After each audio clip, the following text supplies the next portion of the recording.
What's up everyone, it's Jan Bors, new video, and in this video I will be continuing my podcast about this Eurovision summary, and in this one I will be talking about EBU, and this is the first episode of the Losers podcast. Yeah, let's talk.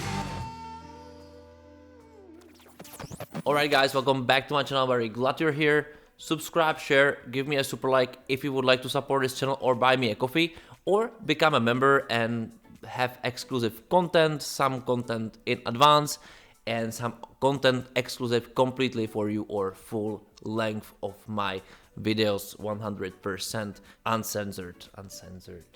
Talking about censorship, let's move on to this podcast. Of course, it will be a free flow of my thoughts, and those thoughts will be now directed to the EBU, and it's kind of a failure past years to maintain the contest's brand to become less toxic and more toxic free, kind of. And maybe it sounds weird what I'm saying, but this is what I feel for, I don't know, I left 2020, let's say, and because I was preparing, I almost find all the songs for ESCZ 2020 and all the artists. And you know, the fascinating thing is that since then, when the COVID came, everything changed at Eurovision at some point, and I must say that I can feel it. The environment, I don't know why, if people just became just more evil or something, but it slowly changed. And I think EBU, or let's say EBU members and EBU Eurovision board, reference group, and also the executive supervisor just do very weird steps, in my opinion, at some point, which don't help the fact what happened this year. I think this year really escalated. Of course, we can blame on EBU everything. I don't think this is very correct. I think we should put most of the blame on ourselves, because most of what we are angry about is our own behavior, not EBU's. It's like when you steal something, you're more likely it's not a problem of your mom, right? You did it. So this is about it, but I must say that there are some steps which I think that accelerated this behavior, and this is kind of a failure of everyone and every single state, included in EBU, which must be said that EBU is not the chairman of Eurovision or executive supervisor of Eurovision and the reference group. This is like the organ, but those people are voted in by members of EBU, which is every single country, and also every single country participating at Eurovision Song Contest. So if we put blame on EBU, we're basically putting blame on our own televisions, our own broadcasters. Ask your questions there. Of course, it's not that easy, it's more complex. Those people are voted, not everybody probably happy about the people who are in and whatsoever. But do we really need to put blame there all the time? No. Should we question EBU all the time? Yes. And I think this is the thing what happened to EBU in recent years is lack of proper communication. I think it's changed very much. It doesn't feel that transparent. It kind of also feel that it's anti-fun at some point, and that now doesn't matter on which side of this whatever politics you are. But I feel it from the fact when the service for the funds become less, even though everything is more demanding. When the deal with TikTok happened, deal with Moroccan oil, like, I don't want to question those brands, right? But really, Eurovision, which is the biggest show in the world, even bigger than Super Bowl, is unable to find like crazy good sponsorships. Like, where there must be some managerial problem or marketing issue if such a brand is not able to find really prestigious sponsors. And of course, I don't believe in the things that it's very hard in certain situations. Like, I don't really remember when certain brands really care about the situation in the world, unless they are kind of forced to care. So in my opinion, this is like funding of Eurovision and so on. This is somehow very weirdly managed at some point. I don't know how big issue is this from EBU or just its marketing department or something, but for me this is kind of a weird that this is impossible for such a huge brand with such a huge output, with such a huge fan base and so on and so on. I can continue infinitely basically.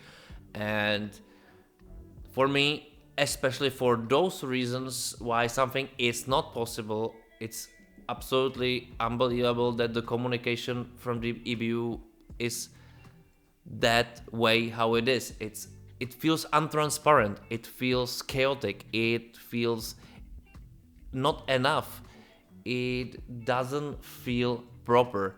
And I think this is one of the cores of the whole problem. People are not really trust the institution and put a lot of blame, even though I think it's undeserved at some point. But people are losing trust in it, and in like 4 years, 3 years, nothing changed in this matter. The communication still is a bit vague. It's not that strong. I don't want to criticize Martin Osterdahl that much because I think he's on the top of the hill. He's not dictator. He cannot decide everything himself. It doesn't work this way. And I don't know him personally, so I have no clue how those things all around the whole complexity of these things really work over there. But I must say that whenever I read interviews with him, he makes sense. He's tough. He's very realistic. He makes sense. He's understandable, and also I must say that he stay on the positions of mentality that I am also very similar in this. I agree with many things he said, but it's pity that I read it in some Swedish media and I don't read it officially from some EBU sources. I think the person in this position must be more visible and must more concrete, because what happened, how I feel it, that EBU, let's say whatever it is, like however we make it sound, try not to really piss off anyone, to be like very political correct and so on and so on. But you know what is happening? It's happening that it's becoming, the project basically this year become hijacked by people who don't respect Eurovision rules. And I think we're forgetting to really strongly remind them those rules, and we are definitely very weak on demanding them.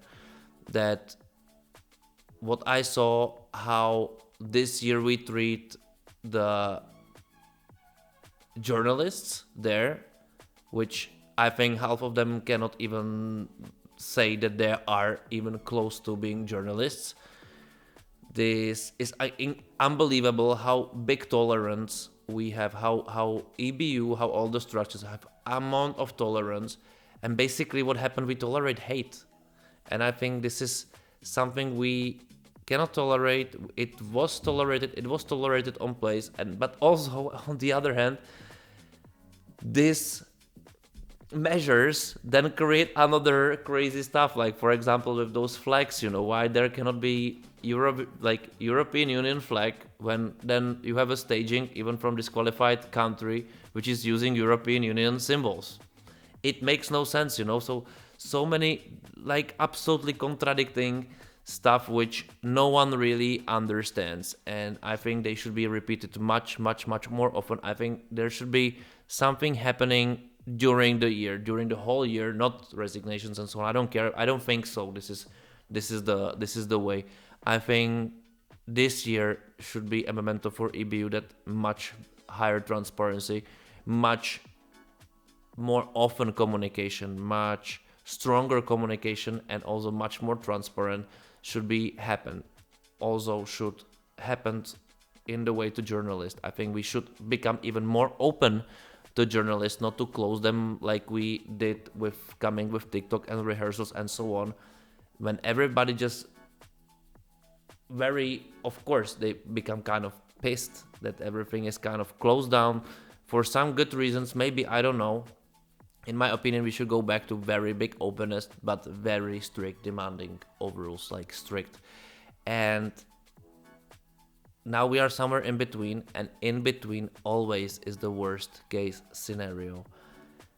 But should we really blame everything on EBU? No, I think we should first look into the mirror ourselves before we start complaining about our own bad behavior, which doesn't mean that EBU shouldn't have done things much better. I think it should. But after all, if we respect each other, like 90% of things what happened this year, this Eurovision, this crazy Eurovision wouldn't happen. And this is not about EBU after all. This is about us not respecting the almost 70-year-old contest. Yeah. But write me what you think in the comments below. Next time I will be probably talking about journalists and YouTubers. Then also countries. And then let's see. I will try also to prepare another content. Also some masterclass about some stagings from Eurovision, but it will be only exclusive for the members. So if you would like to know more about which staging is the best, or if there is a staging you really like but you don't understand why you like it, I will describe you the reason, the psychology, let's say, behind it, or the reason why it works or why it doesn't work, why even if you think the staging was good, you didn't send the votes for the song. It's interesting. So I see you there and see you next time. Thank you for watching. Bye.